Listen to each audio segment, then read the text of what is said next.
ભુજના આત્મારામ સર્કલથી માધાપર જતા હાઈવે પર આવેલા હોટલ ગ્રાન્ડ 3D ખાતે કડિયાકામ અને કલરકામ દરમિયાન વીજ લાઇન સાથે સંપર્ક થતા મીરજાપરના પરેશ બારોટ અને ભુજના શાહિદ શેખ નામના બે મજૂરોને વીજ કરંટ લાગતા ઘટના સ્થળે જ મૃત્યુ થયું હતું, જ્યારે અરુણ પંડિતને ઈજા પહોંચતા તેને સારવાર માટે ખસેડવામાં આવ્યો છે।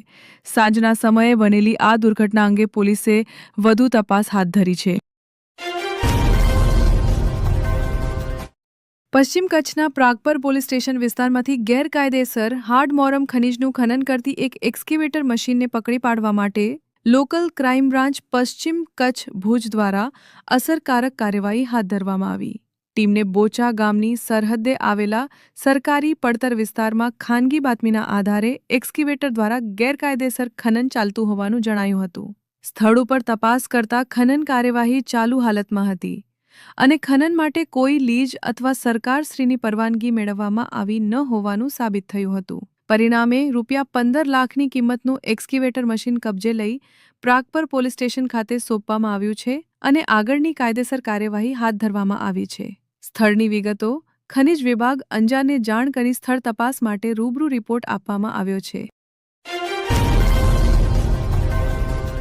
ભુજના ભૂતેશ્વર વિસ્તારમાં ભંગારના વાડામાં છળકપટથી મેળવેલા કોપર વાયરના જથ્થાની બાતમીના આધારે પશ્ચિમ કચ્છ એલસીબીએ દરોડો પાડી અંદાજે 1.5 લાખની કિંમતનો 300 કિલો કોપર વાયર કબજે કર્યો છે।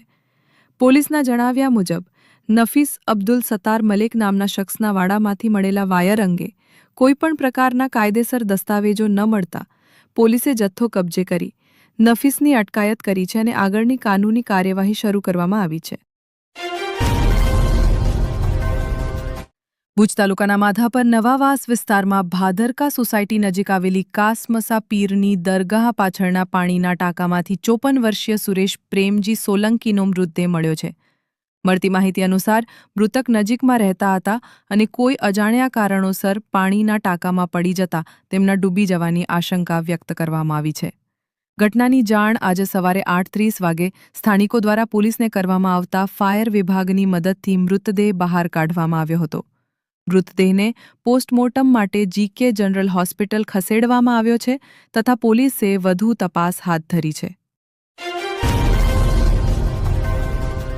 ગાંધીધામ નેત્રમ ગુના શોધવાની કેટેગરીમાં રાજ્યમાં પ્રથમ નંબર મેળવ્યો। પૂર્વ કચ્છ જિલ્લા પોલીસ દ્વારા border range IGP Chirag Kordia, પૂર્વ કચ્છ પોલીસ અધિક્ષક સાગર બાગમાર તથા નાયબ પોલીસ અધિક્ષક એવી રાજગોરના માર્ગદર્શન તથા પોલીસ સબ ઇન્સ્પેક્ટર જેજી રાજની દેખરેખ હેઠળ નેત્રમ કમાન્ડ કંટ્રોલ સેન્ટર કાર્યરત છે। ક્રાઇમ ડિટેક્શન માટેની શોધ કેટેગરીમાં સમગ્ર ગુજરાત રાજ્યમાંથી નેત્રમ ગાંધીધામ પૂર્વ કચ્છને પ્રથમ નંબરનું ઇનામ એનાયત કરાયું છે। ઇનામ ડીજીપી વિકાસ સહાયના હસ્તે પોલીસ ભવન ગાંધીનગર ખાતે એનાયત કરવામાં આવ્યું હતું। નેત્રમ ગાંધીધામ ખાતેથી અલગ અલગ પ્રકારના ગંભીર ગુનાઓની સીસીટીવી મારફતે ક્રાઇમ ડિટેક્શનની ખૂબ જ સુંદર કામગીરી કરવા બદલ આ એવોર્ડ આપવામાં આવ્યો હોવાનું પૂર્વ કચ્છ પોલીસ વડા સાગર બાગમારે જણાવ્યું હતું।